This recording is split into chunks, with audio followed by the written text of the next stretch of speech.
hear from today, and we will get things just started.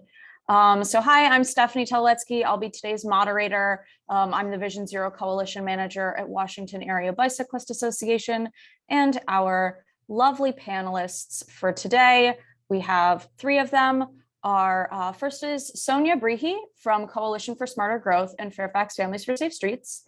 Then we have Cheryl Court, who is also from Coalition for Smarter Growth. And we have Jennifer Cooper, who is from DC Families for Safe Streets. This is, of course, the Safe Street Design Panel, and we are excited to be hearing from them today. So if y'all want to go ahead and take it away.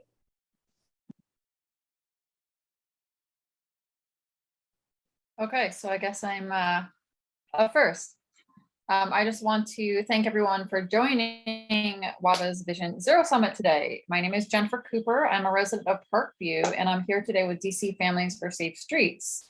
We are survivors of crashes and the family and friends of those lost to traffic violence. It is our goal to share our stories and experiences and to advocate for an end to the unfettered rise in traffic death and injury.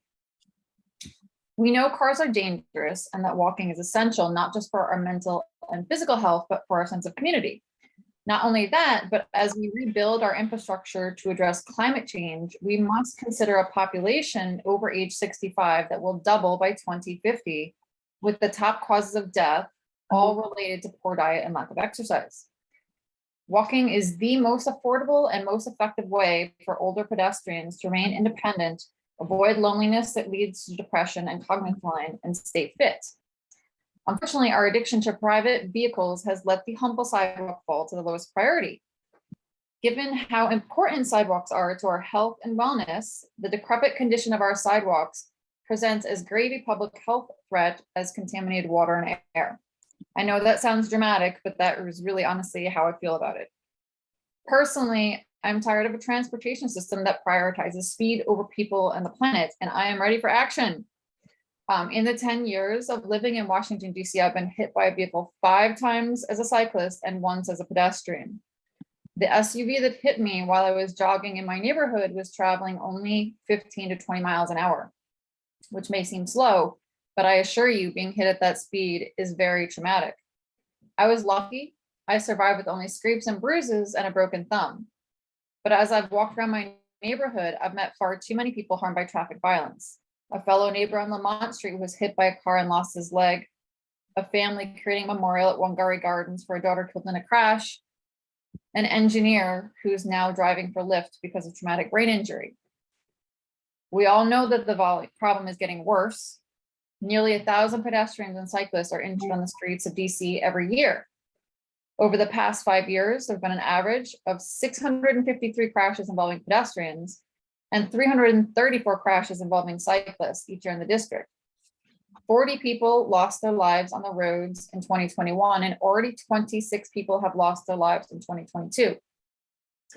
ANC member Michael Eichner has created a great database for looking into detail as to where all the crashes are occurring in DC, and I'm going to put that link in the chat for you all. Just one quick moment. But I can tell you, and you already probably know, that most of the deadly crashes are in wards 7 and 8. It's only been 9 days since the last traffic death. On September 4th, 25-year-old Jasmine Butler was killed as she crossed the 900 block of Southern Avenue. The driver fled the scene. So these are the stakes, and we're here to talk about what we can do. What are the solutions? I'm going to start by asking you to think about, when was the last time you were on a sidewalk? How was your experience? Did you feel safe? Were you shaded by trees and protected by well-marked crosswalks? Or were the sidewalks cracked, broken, uneven, and overrun by weeds? Did you have enough time to cross the road? Was the sidewalk wide enough to travel safely? Were there benches to sit and rest? Were street signs clearly visible? Between 2009 and 2012, I walked 3,000 miles across the US. So I know walking is possible. It just isn't safe. So what do we do to make it safe? As we shift to transportation system that puts sidewalk first, we must consider the most vulnerable road users. Over the next 10 years, the population of older Americans is expected to rise dramatically. Falls are a serious health risk for seniors and put them at greater risk of lost independence and death. Further, some 25 million Americans have mobility limiting disabilities. Now, often people with disabilities are used as an excuse to build more roads, but a 2018 US DOT study found workers without disabilities drove 20% more than workers with disabilities. Further, those with disabilities are twice as likely to live in households without a car. Too often, the addition of bike lanes is met with resistance and the fear of gentrification, and yet those living in wards 7 and 8 are more likely to live in households without a car and more likely to be killed and injured in a crash. The obvious solution is to focus on improving our sidewalks. Now we have known since Jane Jacobs. I think I'm having some issues. Hi. Okay, back. So we have known since Jane Jacobs' landmark urban planning book in 1961 that focusing on safe sidewalks is the key not only to safer transportation, but healthier neighborhoods. This is not about needing to find solutions. We know the solutions. Instead, we need to find the political will to have the hard conversations and seize the solutions in front of us. And it is time to start acknowledging private vehicles for what they are. They're the fast food of our transportation system. They're cheap, abundant, deeply unhealthy, and best in moderation. So I have a couple suggestions for what makes a safe sidewalk network. First, this may be controversial, but we need at least 9 feet of width for our sidewalks.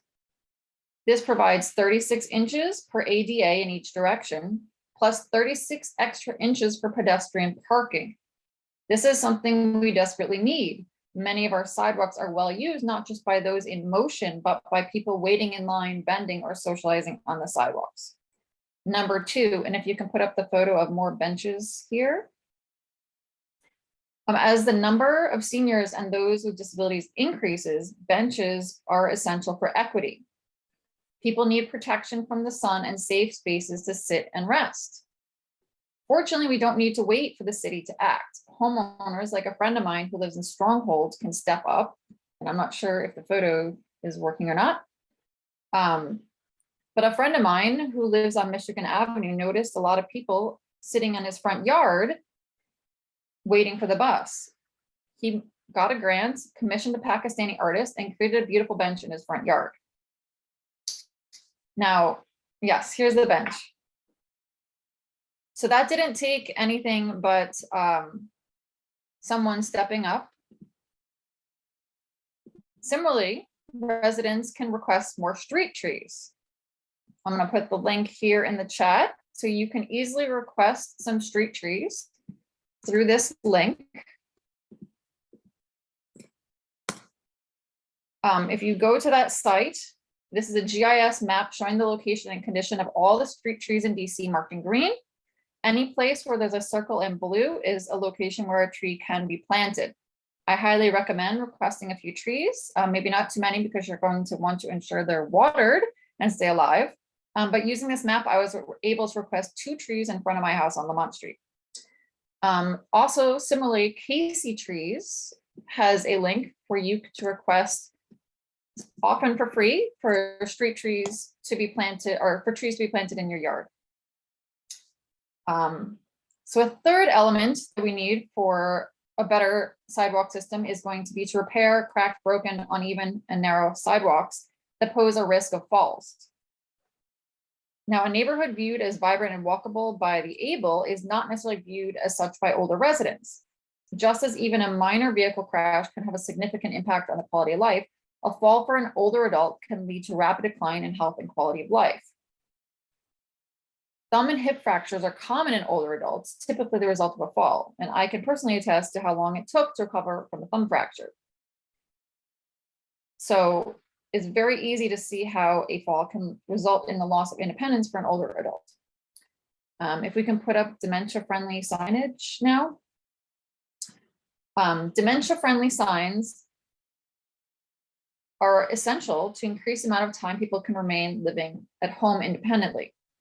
Signs like this one that's in Alexandria down by the waterfront include a combination of words and images to help people navigate and improve wayfinding. Fear of getting lost, falling in crime are often deterrents for older adults, and too often those who need to walk the most avoid leaving their homes. The design features like that sign and also things like bumps at the edge of the sidewalk or bright colors can indicate to those with vision impairment that the end is near. This creates safer spaces for older pedestrians to remain independent, avoid loneliness, and ward off cognitive decline. Can we put up the dangerous slip roads? Another safety feature we need to eliminate, or another feature we need to eliminate for safety, is slip roads for right turns. These slip lanes increase the length of pedestrian crossings, create blind spots, and encourage drivers to speed at the precise moment they should be slowing down.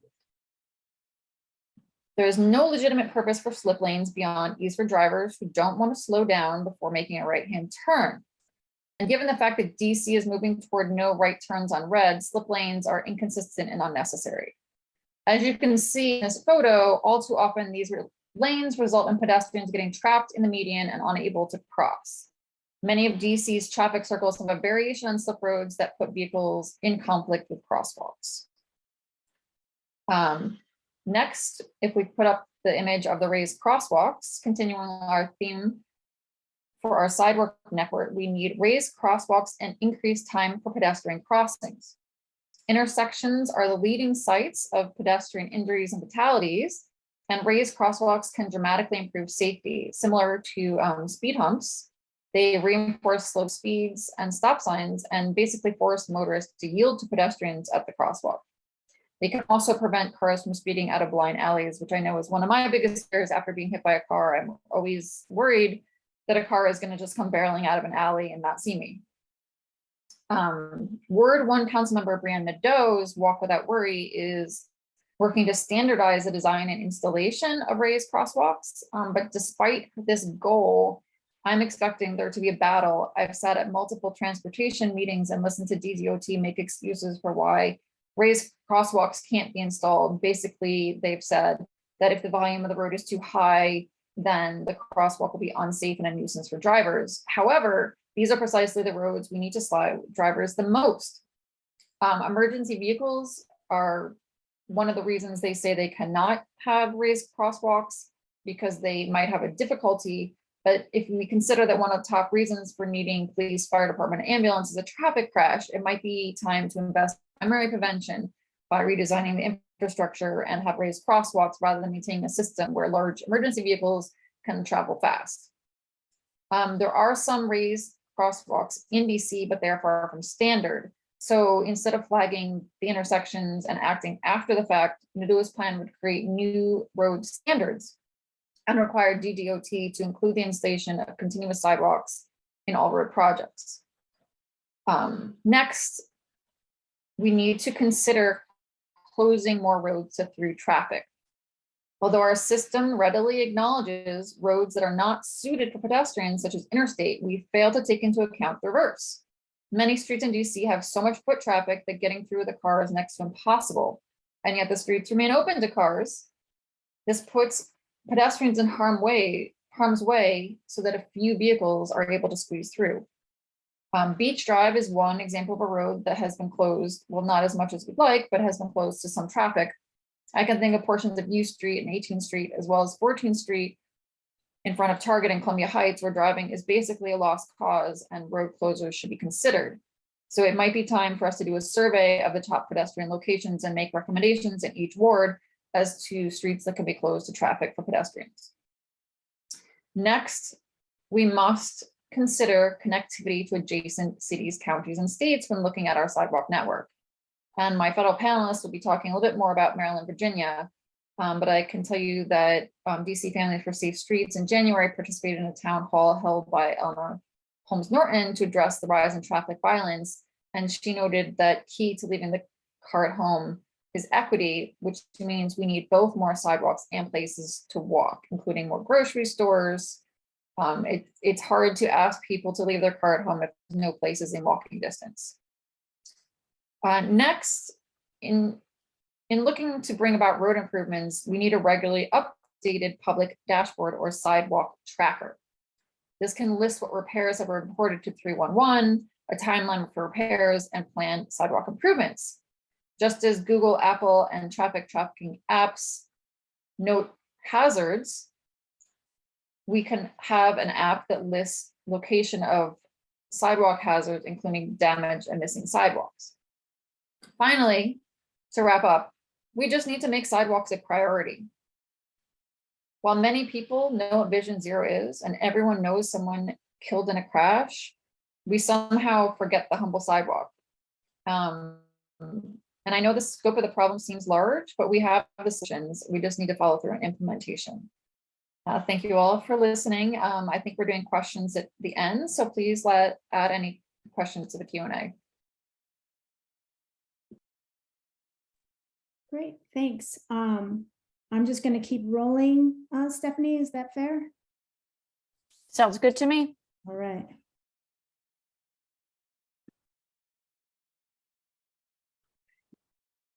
Well, hello, everybody. My name is Sonia Brehe. I'm the Northern Virginia Advocacy Manager for the Coalition for Smarter Growth, and I'm also on the board of the Fairfax Families for Safe Streets.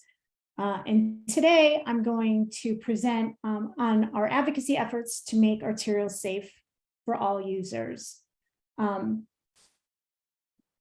Dangerous roads are an epidemic across our region as fatalities continue to rise, many of which are on our arterials. So why are these arterials, these main roads that cut through our communities, so dangerous? There are common characteristics, whether here in Virginia or around the region. They're built to move cars.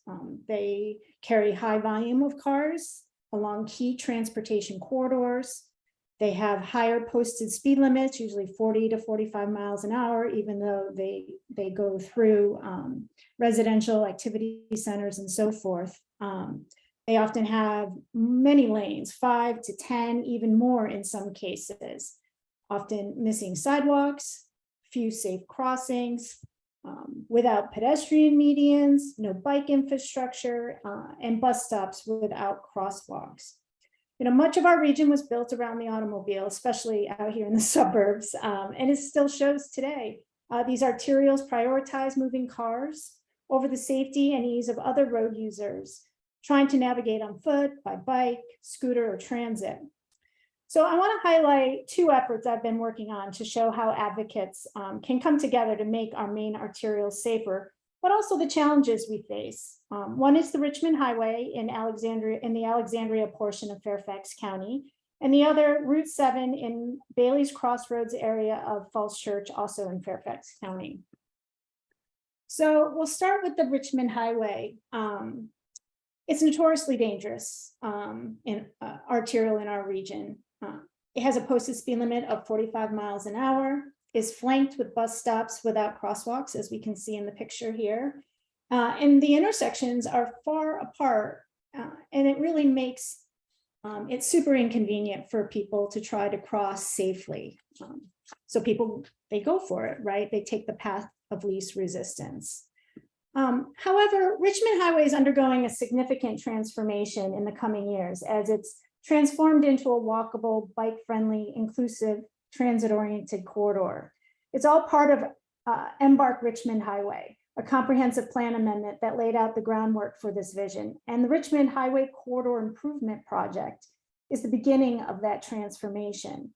The community envisions Richmond Highway as their main street. It's laid out in that plan. And while these plans for these corridor improvements include significant investments in transit, pedestrian and bicycle improvements, it also continues to prioritize car movement in the corridor, which inherently feels at odds with the vision they're trying to create.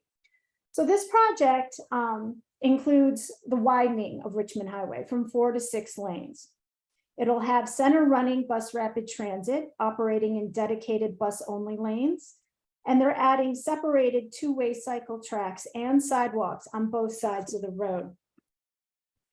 And while there are many safety design improvements included, and this is great, I do want to give credit where credit is due, but with the additional widening, there's still significant safety concerns that persist. And it's certainly undermining the Main Street vision. And so those safety concerns are that the crossing distance are going to be extensive because now there will be 6 lanes plus the bus rapid transit plus the median to have to cross. In fact, they're expecting that it will take 2 light signals cycles to cross the road. So they're providing that pedestrian refuge, thankfully, in the middle. But it's crazy that it'll take 2 light cycles to cross this roadway. Also, they have oversized intersections with multiple turn lanes. And while sort of the main line portion might just have those 6 lanes that they're referring to, when you get to the intersection, there's double left turns and dedicated right turns. And in some cases, it's ballooned to 12 or 13 lanes. And the distance between signalized intersections are still too far apart. So for a walkable and transit-friendly design, it's recommended that when blocks are greater than 800 feet, that mid-block crosswalks are recommended. And our research shows that the plans for this widening of the 21 crosswalks in the study area, 16 out of the 21 are further than 800 feet. Nearly half of them are further than a quarter mile. And there are 3 stretches where intersections are more than 2,000 feet apart. So frustrated about the overly wide road designs and the ballooning intersections, CSG joined Gum Springs, the oldest African-American community in Fairfax County, right on Richmond Highway, along with other local residents and advocacy organizations in protest. The Gum Springs community planned this protest this year, emulating a similar protest that their community did back in 1967, calling attention to the high number of fatalities at the same intersection and demanding a badly needed traffic light that would allow residents in Gum Springs to safely cross to the shops and restaurants across the road that the highway cut them off from. And I chuckle because it just seems crazy that you have to go all out to get a traffic signal so you can stop the cars to cross the street. That was 1967. And now here we are protesting again this year. Now, we are pleased that following this year's protest, county officials and transportation planners agreed to reassess their designs of the intersections in an effort to remove some of the turn lanes and reduce that crossing distance. So where things stand now, VDOT has agreed to, they just completed a speed study and have agreed to lower the speed limit to 35 miles an hour, which is great. They're using the 50th percentile instead of the usual 85th percentile, which is new, citing factors such as a high risk road for pedestrians, the high levels of pedestrian activities, and the urbanizing land uses. FCDOT, Fairfax County DOT, reevaluated 13 intersections to see if turn lanes could be removed. And on the good side, they are recommending removing about turn lanes at about half of the intersections they reviewed. But there's still the other half that they decided to leave. Driver delay and queuing, that's the length of backup at a light, continued to play a major part of this analysis. And it wasn't clear how pedestrian safety and the pedestrians' delay was assessed as part of this. They did recognize that there was some seconds that would be reduced for the time it takes to cross the street, and that the distance for the pedestrian to cross the street would be reduced. But I think there needs to be greater appreciation for the pedestrian safety in all of this. And also to note that FCDOT recommended that these be removed, but it still must be approved by VDOT. For those who aren't familiar with Virginia, Virginia Department of Transportation owns the roads for most of the state. Some jurisdictions like Arlington County and City of Alexandria have maintain their own roads, but Fairfax has to work with VDOT. And also those mid-block crossings still have not yet been addressed.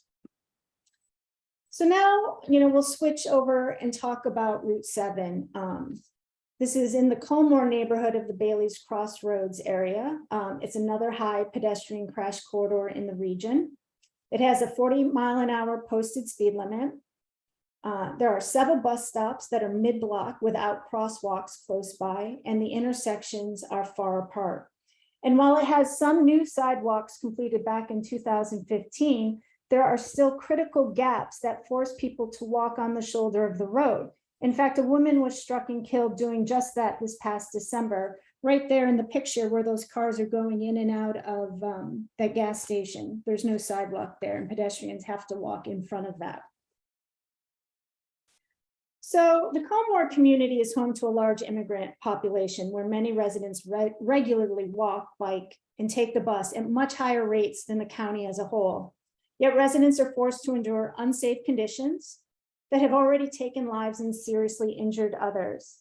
Since 2015, when that last sidewalk project was completed, in this 1-mile stretch of Route 7 through Colmore, there have been 18 pedestrian crashes, 4 of them fatal, and 14 with serious injuries. So CSG and CASA, a leading immigrant advocacy organization, teamed up together to work with the local community to identify safety issues and to support them in making the needed improvements happen.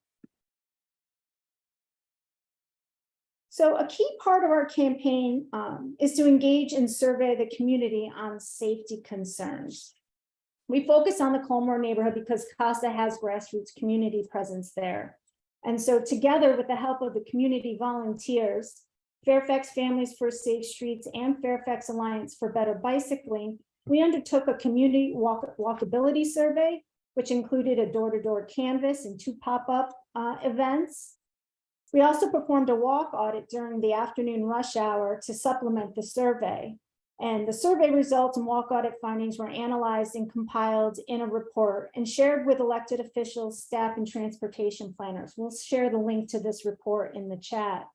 But overwhelmingly, Colmore residents said they don't feel safe, citing poor lighting, the lack of connected sidewalks and safe crossing options, no bike infrastructure, and concerns about crime. Based on the results, we have identified a series of improvements and design changes that are needed to make the area safer. And here's a long list of them, but essentially the recommendations seek to fix the many problems characteristic of dangerous arterials.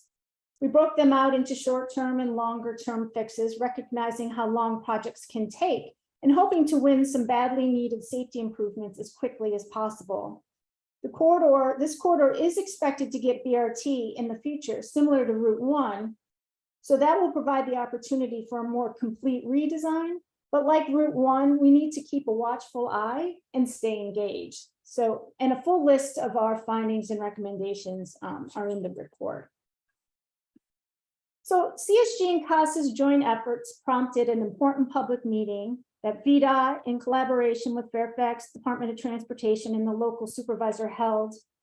So they held a meeting to hear from community and to share potential safety improvements that might be able to be provided to that corridor.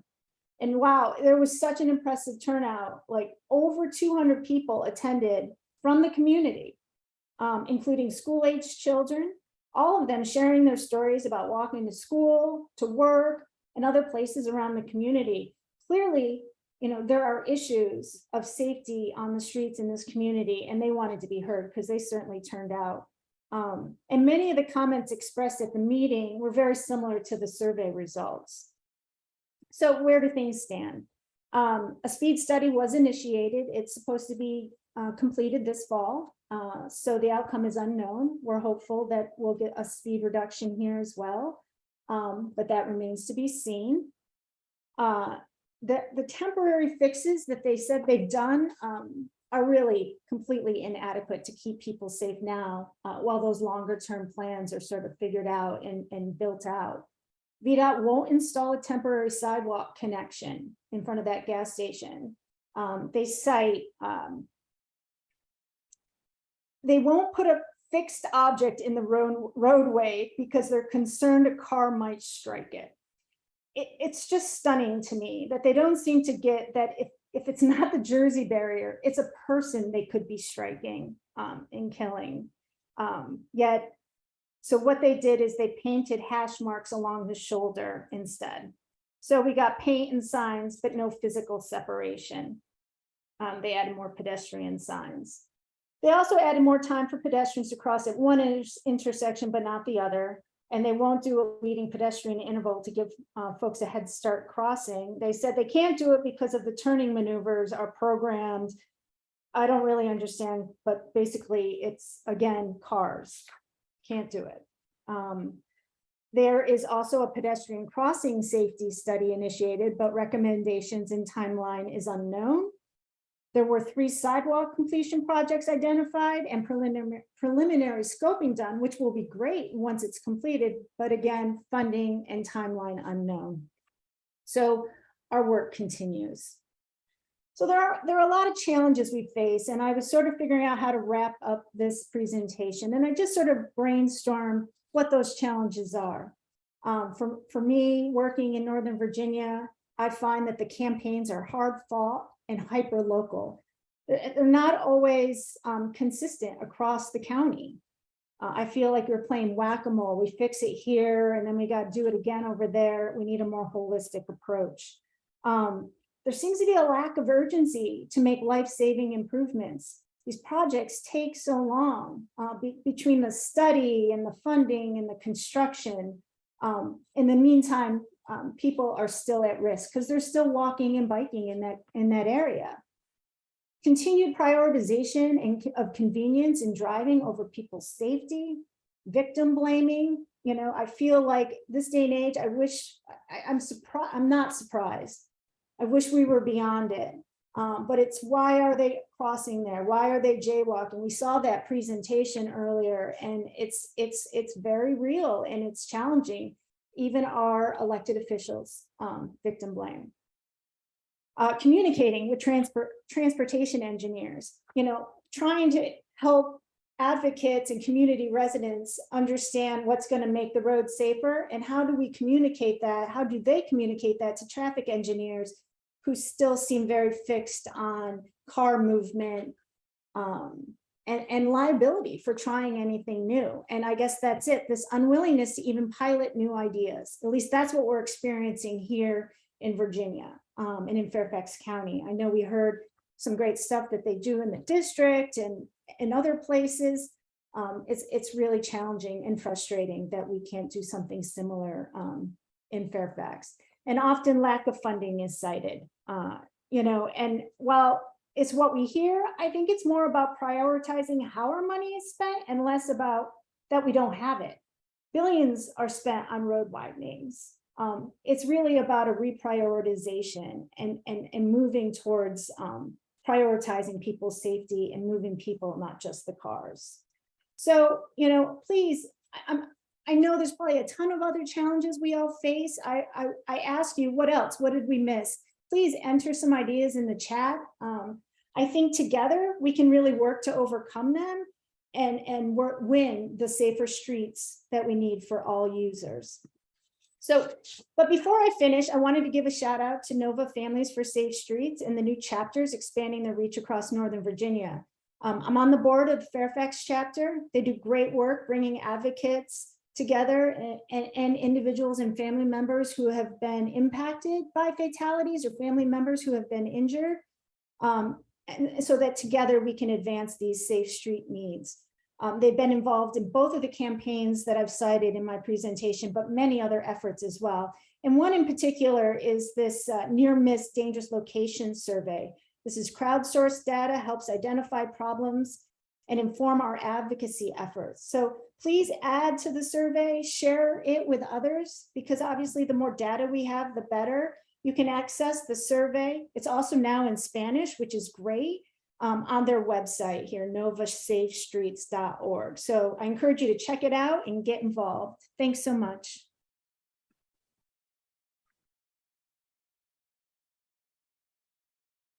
Well, I'm gonna, thanks, Sonia. I'm gonna pick up where Sonia left off, and I'm gonna share my screen with just to talk a little bit about what I'm working on and get your input, and then we can have Q&A with the whole panel after that. So I'm Cheryl Court. I'm the Policy Director for the Coalition for Smarter Growth. My geographic focus is both the District of Columbia and a lot in Prince George's County. So I wanted to just present the idea of an advocacy tool of a checklist. So the purpose is to create community boulevards and avenues out of our arterials, which we know are where we face a large share of serious crashes and deaths. So, we've had a lot of progress in reconceptualizing the arterial design. We have our complete streets policies. 10 years ago, there was a ITE publication put out calling Designable Walkable Urban Thoroughfares. I thought it was a very important move at the time. We have context-sensitive design guidelines. We have NACTO urban street design guides and guides for bikes and peds and trans and all sorts of things. More recently, Maryland State Highway Administration has context-driven design, not just sensitive. And of course, we have our Vision Zero programs in much of the region, and a somewhat parallel effort in Virginia, I think. Actually in Prince George's County, I worked with advocates to enact urban street design standards that are actually adopted into the road code. This is actually part of Prince George's road code. It provides alternative urban street design standards for urban centers, for around metro stations. And the key features of it are all of these mixed use boulevards are designed for a 25-mile-an-hour design speed. They are no more than 4 lanes. They have a buffer sidewalks, separated bike facilities in most cases, 10-foot lanes, tight turning radius. But of course, the question is, are any of these wonderful policies being implemented? Well, some may be, but when I looked around to find out was the Prince George's these beautiful design standards being implemented around the Prince George's urban centers, the answer was probably not at all, or maybe very, very little. So why is it that we've heard from others that we have a lot of good ideas about how to design streets and arterials to be safe places for everybody using them and support local businesses too, but we don't get there. So, we sort of continuously diagnose this problem. It's really that our street designs are not driven by the context as suggested in the Maryland State Highway Administration. They're driven by the purpose of moving vehicles. And then we watch our performance metrics to see if this is happening. So vehicle level service is sort of the most ubiquitous performance measure. We also have measures like queuing, 85th percentile speed as to inform or dictate how to design a roadway. And then on top of that, we have engineering judgment and liability concerns about if I do something this way, say to protect pedestrians, does it create liability that a car might crash into a median or a Jersey barrier? So we have set up a system where the performance measures say that we need to be building this facility for cars, and on the right is actually a 1960s photo of explaining vehicle level service. And this might be fine for a limited access highway where we have decided that no other users should be using it. But of course, it's also applied to arterials, collectors, and all our other roadways. And I will acknowledge that not only is this an engineering problem in terms of bias towards moving vehicles versus building these public facilities for everybody to use, we also have a lot of support from car drivers who we live amongst to prioritize the movement of single occupancy vehicles.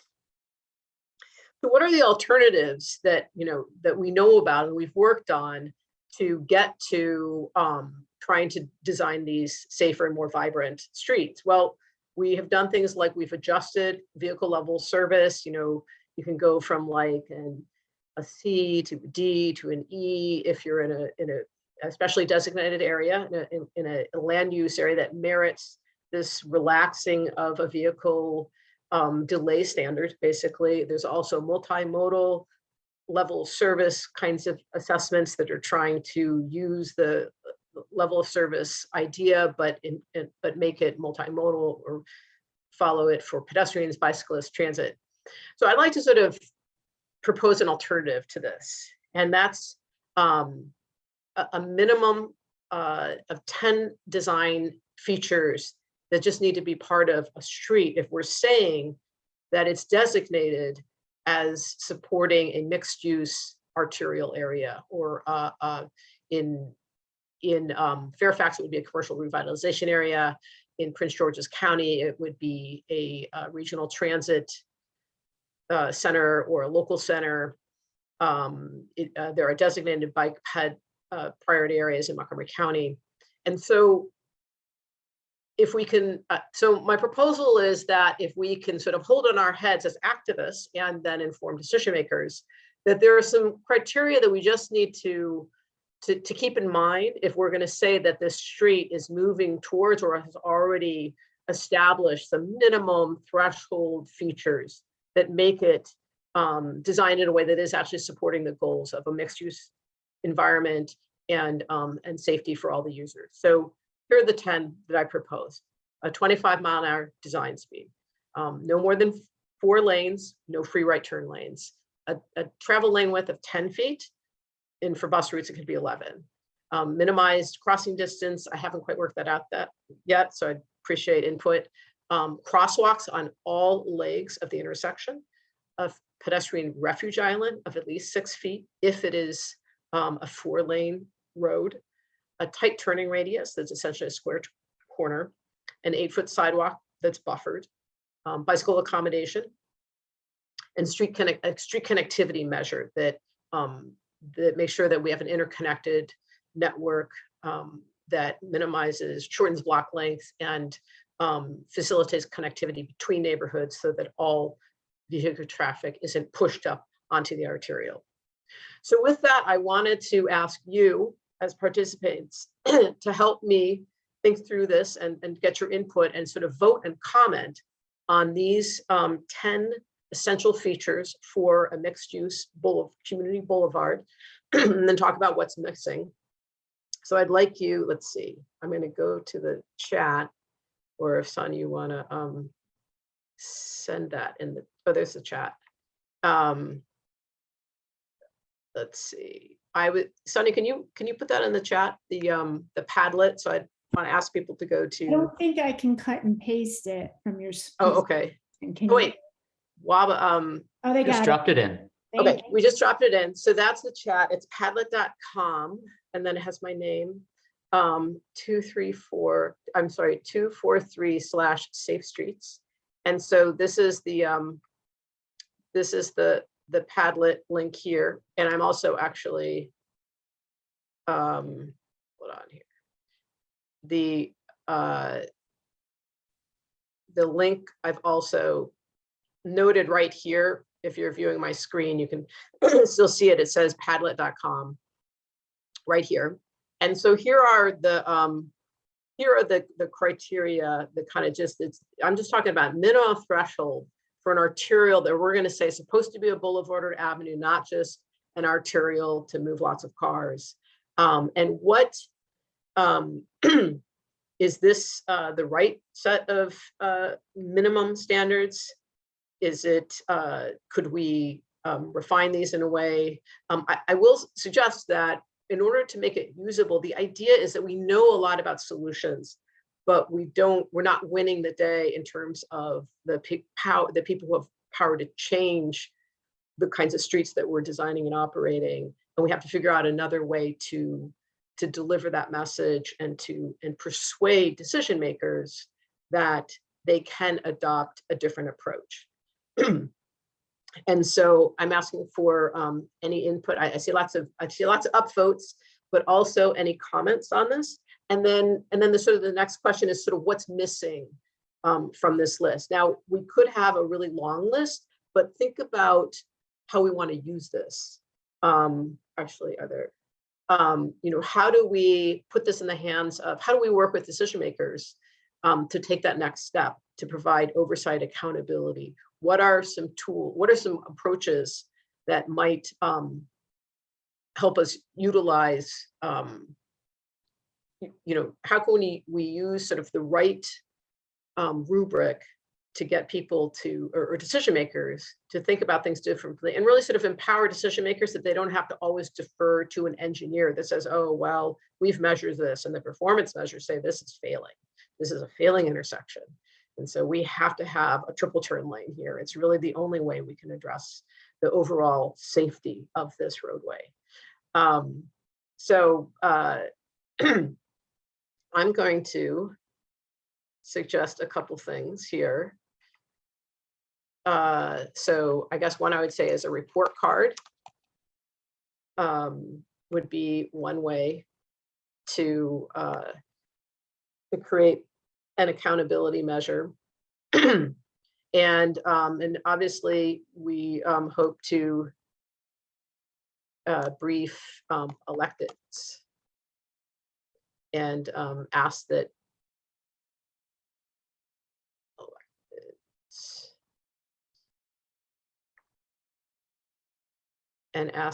they understand this. And I will say that I don't know if other people have taught, you know, basically I thought of it when I think about what are the ways that an arterial that's in a mixed use environment, I can evaluate what, you know, I look at the Vision Zero plans for Prince George's County, for instance, where and working with the state highway, which obviously runs a lot of the arterials, and said, well, we're going to lower the speed limit from 35 to 30. And so they did that at Central Avenue by the Capitol Heights Metro Station. But there's nothing about the design of the roadway that really tells a driver that anything is different about how they might want to behave on that roadway. And so it's not enough to have a speed limit posted. It's really, are we designing that roadway? I know that's a kind of a harder thing for as a non-expert to know whether or not the design is there, though we can consider it sort of like visual cues about trees. But when we add it to some other elements, like no more than 4 vehicle lanes rather than 7, say, the turn radius is tight. We could measure the crossing distance. Is there a median refuge that's at least 6 feet wide for those wider roads? And what are the travel lanes? What do the travel lanes look like? Are they 12-foot travel lanes, which is actually the highway? That's also used in freeways. I found out recently. That's what you use for freeways. So that is sort of what I was looking for. I don't see a lot of comments, so I encourage you to keep doing comments. I got a couple comments, or I have the most comments, I think, for we have raised crosswalks, signal activated, high visibility. Yep, the quality of the crosswalks. And crossing 9 lanes shouldn't require so people are, oh, actually, I'm really struck by Sonia's accounting that you'll have to have 2 signal phases to cross. Was it Route 1? Yep. That is crazy. That is an over-designed roadway. Okay, well, that was, I just wanted to get some input from people. If you have other suggestions, you can put them in the Padlet or put in the chat. But the idea was, how can we come up with some very simple ways to assess whether or not this roadway is being designed in a way that it's supposed to be designed based on its land use designation in a mixed use environment, designated like a urban center, like they are in Prince George's, or a revitalization area in Fairfax County. And with that, I'll turn it back over for general comment, for a general Q&A.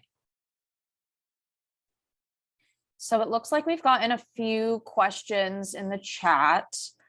So I can get us started on those. But if y'all have more questions, feel free to toss them in the chat, and we will go ahead and get asking on them. Okay, so I think the first question that we got a little bit ago, someone asked, what opportunities are there to flip the liability calculus or to make departments of transportation feel that it is more risky to not take action to improve public safety than it is to take action? And this is for anybody. Sonia, do you want to? Yeah, I mean, I have been thinking a lot about that, and we've definitely been talking about that recently, just because it's been so frustrating that they continue to say no when we know this is, that we have these high crash corridors where pedestrians are being killed and injured. It's serious, right? And there needs to be serious action. But this, the way that the engineers, speak to it is their fear of interfering with car movement. And there isn't a similar fear of having somebody be killed or hit. So I think that would be great, but I'm not a lawyer, so I don't actually know what it would take to make that happen. But it seems like it certainly would help in the way we deal with liability here in the United States. I hope to sort of flip the script on this for sure. Yeah, I mean, the question is there any legal strategies, say like litigating this in terms of trying to establish a different kind of liability standard related to the risk that we're putting on people walking and people bicycling? Has I mean, anyone written lawsuits? Certainly we're in violation of ADA on every single street. I mean, that might be a way forward. And my other thought would be to approach it from a budgetary stand and, show up at the budget hearings and ask questions. I did like a quick calculation, and if 1,000 pedestrians and cyclists are being injured, and conservatively that's, $10,000, which I'm sure that my injuries were more than $10,000, that's $10 million every year that we're spending by not fixing our roads. And I'm sure that's very conservative. That doesn't even take into account car crashes. So the budget is definitely a thing, but also just show up at meetings. A lot of times when you go to meetings, there's hardly any people from the public there who aren't, who don't have to be there or don't represent an organization. So the more people show up, the more eyes are on them, the more questions are being asked, the more that it just can't continue to be ignored. Yeah, and actually the liability question might be one more professional liability with their professional societies or their, the credentialing. And so maybe that's actually a way to, I mean, obviously ITE 10 years ago tried to partner with the Congress on Urbanism to rethink arterial street design, but it might be sort of like as much related to professional liability, as some of the chat is saying that there's a lot of protection for, for a government worker making decisions. Yeah, thank you all for that. The next question was directed to Cheryl, but I think anybody that has input that wants to share is welcome to share. As personal vehicles are getting so big and heavy, is that trend changing the conversation around safe streets design? Yeah, I mean, it's a huge problem.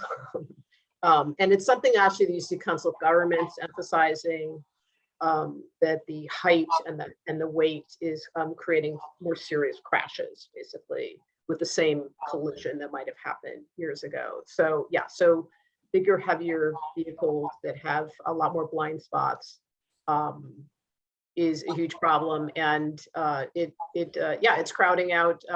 It makes your tighter street design more challenging. Really, when I see these large vehicles in DC, I think they need to be on a farm somewhere picking up some hay, not in the middle of the city.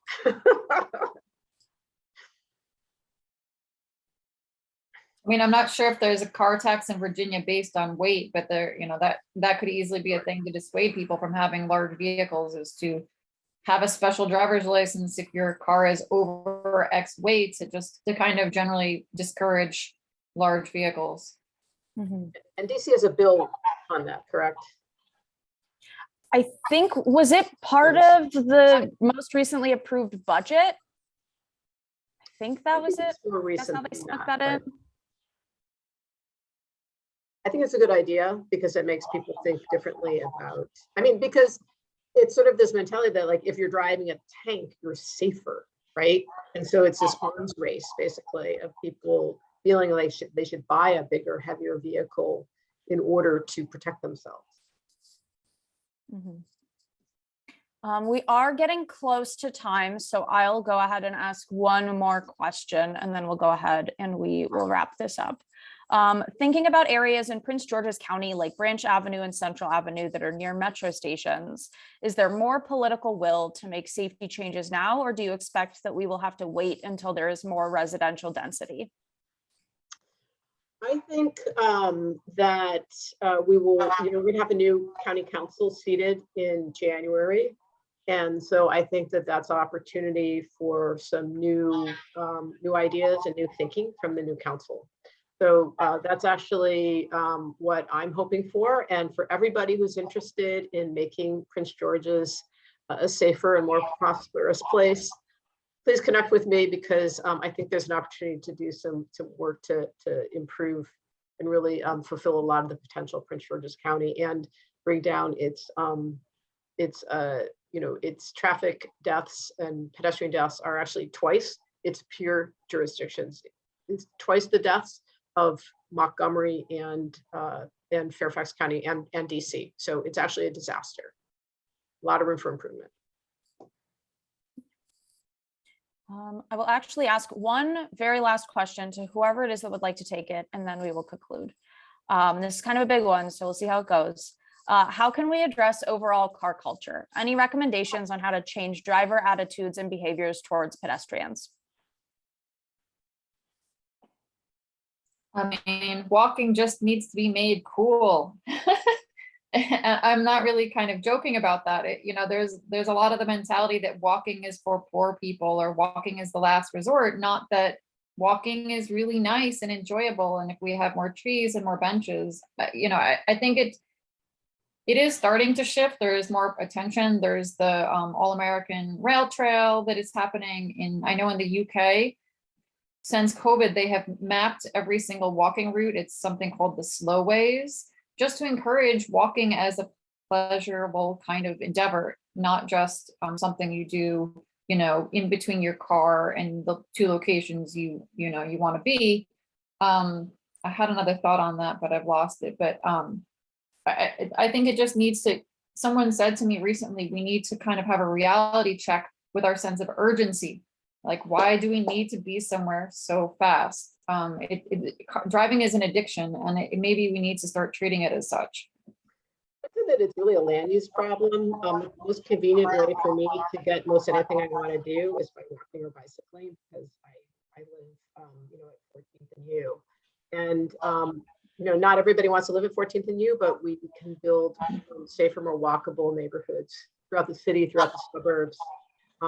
Focused around towns, around transit, and that's really the challenge, is that we need to build great walkable places and build the transit and make sure that these are affordable, inclusive places as well.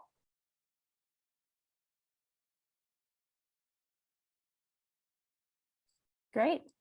Well, thank you all so much.